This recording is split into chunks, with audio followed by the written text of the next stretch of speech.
യുദ്ധം തുടർന്നുകൊണ്ടിരിക്കുകയാണ്. Iran Israel യുദ്ധം അതിഗംഭീരമായിട്ട് മുന്നോട്ട് പോയിക്കൊണ്ടിരിക്കുന്നു.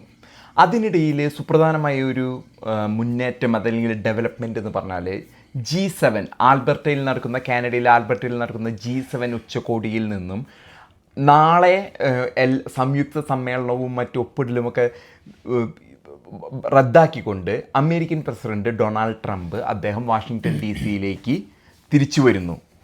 എന്താണ് അതിനുള്ള കാരണം? ഒപ്പം തന്നെ ഈ യുദ്ധമായിട്ട് ബന്ധപ്പെട്ടാണ് വരുന്നത് എന്ന് പറയുന്നെങ്കിലും എന്തൊക്കെയാണ് അതിൻ്റെ ഉള്ളിലുള്ള പ്രശ്നങ്ങളെന്ന് നമ്മൾ മിഥുനോട് ചോദിച്ച് മനസ്സിലാക്കാനാണ് പോകുന്നത്.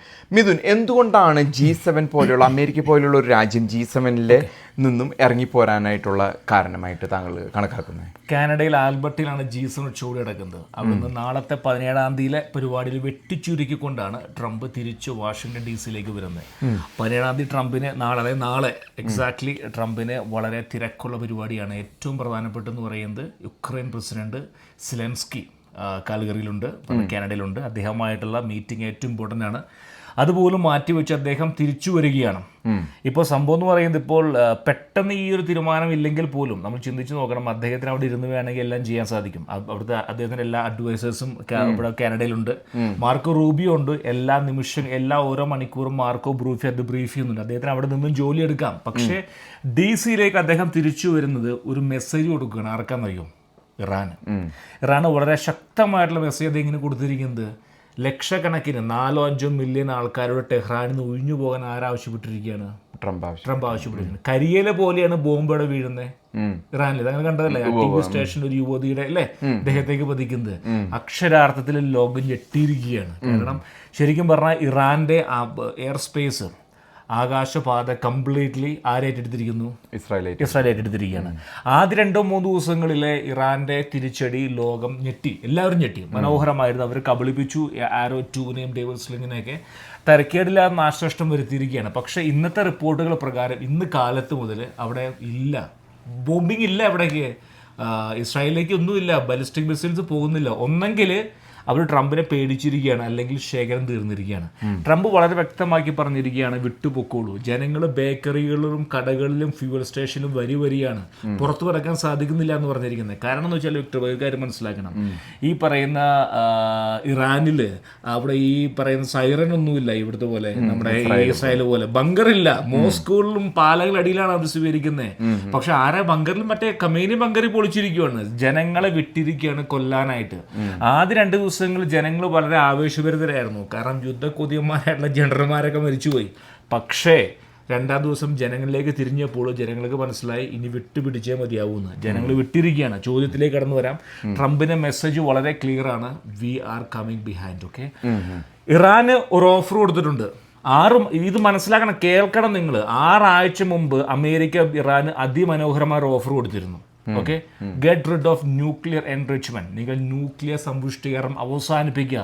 ഫോർഡോ, നഥാനിയൻ, പിന്നെ ഒരു പേഴ്സൺ സാറ് പറഞ്ഞല്ലോ, ഇസഫഹാൻ. ഇത് ഈ 3ഉം കൂടി അവസാനിപ്പിക്കുക. കംപ്ലീറ്റ്ലി ആറ്റോമിക് എനർജിക്കും അമേരിക്കയും വിട്ടുകൊടുക്കാൻ പറഞ്ഞപ്പോൾ അവരെന്താ പറഞ്ഞറിയോ? പോയി പണി നോക്കാൻ പറഞ്ഞു. എന്നിട്ട് അത് മാത്രം എന്താണെന്ന് അറിയോ?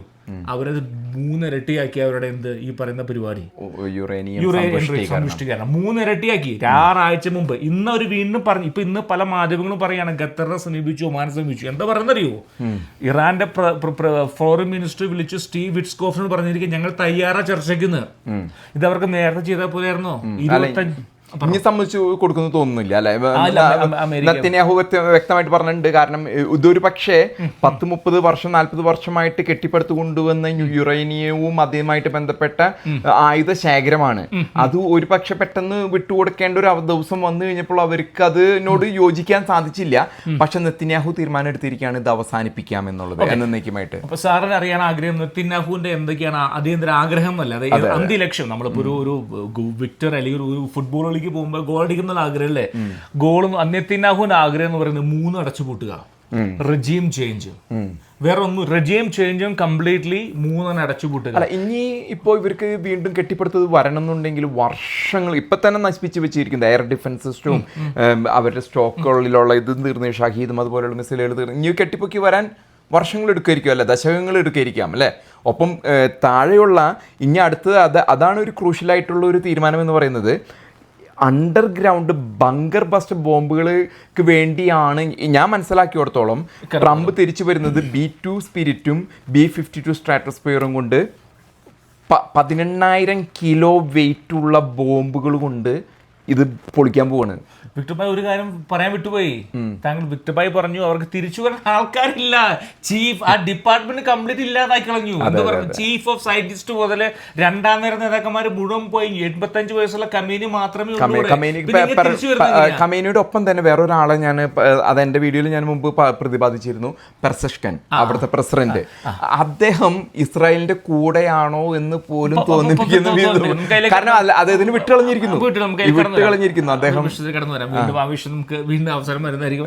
എന്റെ പ്രധാനപ്പെട്ട ചോദ്യം എന്ന് പറയുന്നത് വിക്ടർ ഭായ്, അതായത് ഈ പറയുന്ന ഇതിലേക്ക് തിരിച്ചു വരാൻ സാധിക്കില്ല പറഞ്ഞു. ഓക്കെ, ഞാൻ പെട്ടെന്ന് അവസാനം തരാം. അതായത് ഇനിയിപ്പോൾ ജനങ്ങൾക്ക് അറിയാവുന്ന അന്ത്യലക്ഷ്യം എന്ന് പറയുന്നത് ഈ പറയുന്ന കമേനി, അവർ റെജീം ചേഞ്ച്, രണ്ടാമത് പറയുന്നത് വാർ മുന്നോട്ട് കൊണ്ടുപോകാൻ ട്രംപിന് താല്പര്യമില്ല. എന്തുകൊണ്ട് എന്ന് ചോദിക്കേ, എന്തുകൊണ്ടെന്ന് അറിയാവോ?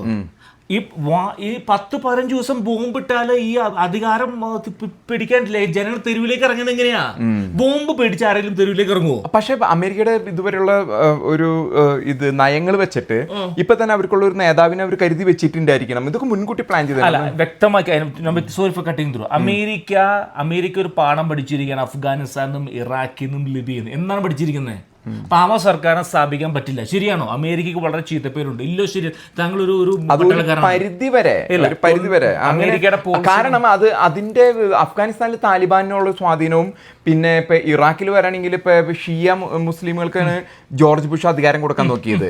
ഒപ്പം അങ്ങനെയുള്ള സ്ഥലങ്ങളിൽ അവർക്ക് വേണ്ട ഈജിപ്തില് ഹോസ്നി മുബാരക്ക് പോയി ഇപ്പൊ അവർ കൊണ്ടുവന്ന മുഹമ്മദ് എന്താണ് അയാളുടെ പേര് അവിടെ കൊണ്ടുവന്നിരുന്ന, അതൊക്കെ അമേരിക്കയ്ക്ക് ആവശ്യപ്പെട്ടവരും അതല്ലെങ്കിൽ ഒന്നില്ലെങ്കിൽ അമേരിക്കയോട് ഏറ്റവും കൂടി നിൽക്കുന്നവർ അതല്ലെങ്കിൽ മിതത്വം പാലിക്കുന്നവരെയാണ് അമേരിക്ക അവിടെ ഇരുത്താൻ സമ്മതിക്കുള്ളൂ.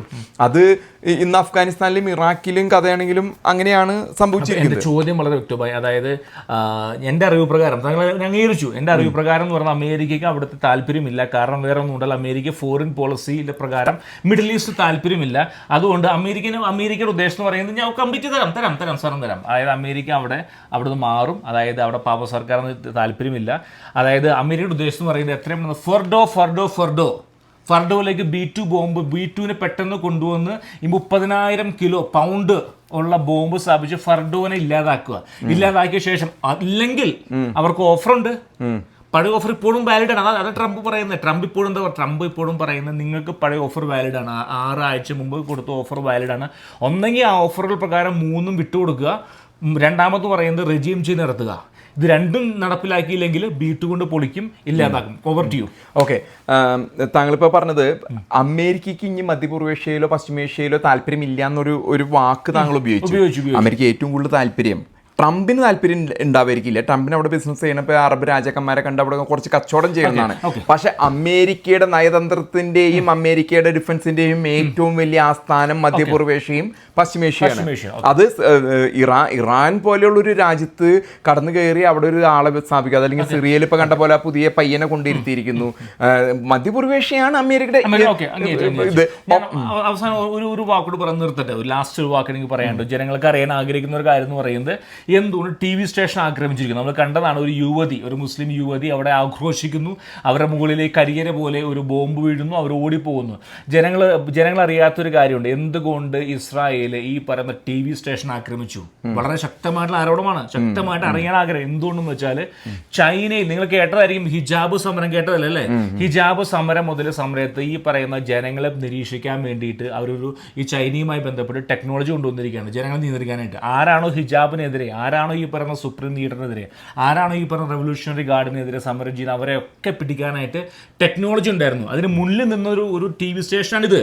അപ്പോൾ എന്തിനാണ് ഇത് പൊളിച്ചിറക്കിയിരിക്കുന്നത് ഇസ്രായേല്? എന്തിനാന്ന് വെച്ചാൽ നാളെ ജനങ്ങൾക്ക് ഫ്രീ ആയിട്ട് തെരുവിലിറങ്ങാം. തെരുവിലിറങ്ങി കഴിഞ്ഞാൽ എന്തുണ്ടാകും? മുല്ലപ്പ് വിപ്ലവം പോലെ അത് കളയും. അതാണ് ലക്ഷ്യം. ഇസ്രായേലിന്റെ ഓരോ അടിക്കും പുറകിൽ ഓരോ ലക്ഷ്യങ്ങളുണ്ട്. അത് വെറുതെ പോയി ചറവറ പോകുമ്പോഴല്ല. ആ TV സ്റ്റേഷൻ സ്പെസിഫിക്കലി അവർ ചെയ്യാൻ കാരണം അത് സർക്കാർ TV സ്റ്റേഷനാണ്. അതിൽ കൂടിയാണ് സർക്കാർ അനുകൂല തീരുമാനങ്ങൾ വരുന്നതും അവരാണ് ജനങ്ങൾ അടിച്ചമർത്താൻ ഏറ്റവും കൂടുതൽ മുന്നിൽ. അപ്പോൾ ഇസ്രായേലിന്റെ തീരുമാനം വളരെ സുപ്രധാനം. Over to U. എൻ്റെ കഴിഞ്ഞു. അതോടൊപ്പം തന്നെ മറ്റൊരു കാര്യം കൂടി, നമ്മുടെ മലയാളി ജനസമൂഹത്തെയാണ് അഭിസംബോധന ചെയ്യുന്നതുകൊണ്ട് പറയാണ്, ഇന്ന് കേരളത്തിലെ സാമൂഹ്യ മാധ്യമങ്ങളിലൊക്കെ കുറച്ച് ആൾക്കാർക്ക് നേരം വെളുത്തിരിക്കുകയാണ്. ഇത്ര നാളും ഇസ്രായേൽ തകർന്നു, ഇല്ലാതായി, പിന്നെ F-35 പോയി, സ്ത്രീ F-35 പൈലറ്റിനെ പിടിച്ചു എന്നൊക്കെ ഇപ്പോൾ ഒരു ഊഹാപോഹത്തിൽ നമ്മൾ മീഡിയ വൺ ചാനലും ഒപ്പം തന്നെയുള്ള ഈ ഇസ്ലാമിസ്റ്റുകളും കൊണ്ട് നടക്കാൻ പറ്റി. പക്ഷെ ഇന്നത്തോട് കൂടിയിട്ട് 5-ാം ദിവസം യുദ്ധത്തിലെത്തിപ്പേ ഇവർക്ക് മനസ്സിലായി ഇതൊക്കെ ഒരു കാപ്പുട്ടിയോ ആയിരുന്നു, നോണയായിരുന്നു ഇത്ര നാൾ വിശ്വസിച്ചിരുന്നത്. ഇപ്പോഴാണ് യാഥാർത്ഥ്യം പുറത്തു വരുന്നത്. ഇറാന്റെ പരിപാടി തീർന്നുകൊണ്ടിരിക്കുക എന്നുള്ളത് ഇന്ന് ഒട്ടുമിക്ക ഇസ്ലാമിസ്റ്റ് സാമൂഹ്യ മാധ്യമങ്ങളും ചാനലുകളും അംഗീകരിച്ചിരിക്കുന്നു എന്നുള്ളതാണ് നമ്മുടെ കൊച്ചി കേരളത്തിൽ. കാരണം കേരള ജനതയെ, കേരളം മാത്രമല്ല തമിഴ്നാടും ഉണ്ട്, അതെ അല്ല, ആ ജനതയെ കബളിപ്പിക്കാൻ എളുപ്പമാണ് ഈ ചാനലുകാർ വന്നിട്ട് ഇറാൻ ജയിച്ചുകൂട്ടാ എന്ന് പറയാം. പക്ഷെ ഇന്ന് അത് മാറി ഇരിക്കുന്നത് നമുക്ക് കാണാം. സത്യം വെളിപ്പെട്ടു വന്നിരിക്കുന്നു. ഒരു കാര്യം ഞാൻ പറഞ്ഞു നിർത്താം, ജനങ്ങൾക്ക് പലർക്കും സംശയമുള്ള കാര്യമാണ്. അതായത് എന്തിന് ഇസ്രായേലും അമേരിക്കയും ഈ പറഞ്ഞ യുദ്ധത്തിലേക്ക് പോയി ജനങ്ങളുടെ ജീവൻ കുരുതി കൊടുത്തു എന്ന്. കറക്റ്റ് പറയുകയാണെങ്കിൽ 6 ആഴ്ച മുമ്പ് അമേരിക്ക ഓഫർ കൊടുത്തതാണ് ഇസ്രായേലിന് ഇറാന് 3 തിരിച്ചു കൊടുക്കുക അറ്റോമിക് എനർജിക്ക്, ഓക്കെ, പിന്മാറുക എന്ന്. അന്ന് അവർ പിന്മാറുന്നതിന് പകരം അവർ 3 ഇരട്ടിയാക്കി മാറ്റി അവരുടെ ഈ പറയുന്ന സമ്പുഷ്ടീകരണം. അതാണ് ഈ പറഞ്ഞ വിനാശത്തിലേക്ക് എത്തിച്ചിരിക്കുന്നതും. ഈ പറഞ്ഞ ഇറാൻ എന്നുള്ള രാജ്യം എന്തായി മാറുമെന്നറിയോ? അടുത്തൊരു ലിബിയോ അല്ലെങ്കിൽ ഇറാഖോ അല്ലെങ്കിൽ ഒരു അഫ്ഗാനിസ്ഥാനായി മാറും. കൂട്ടം കൂടി അടിച്ച് എല്ലാവരും കൂടി ഇല്ലാതാക്കും. ഇല്ലാതാവാതിരിക്കട്ടെ, കാരണം ജനങ്ങളുടെ ജീവൻ എന്ന് പറയുന്നത് ഒരു ഗാസയാവാതിരിക്കട്ടെ ഇറാൻ. അത്ര എനിക്ക് പറയാനുള്ളൂ. വേറെ ഒന്നൊരു സുഹൃത്തുക്കളെ.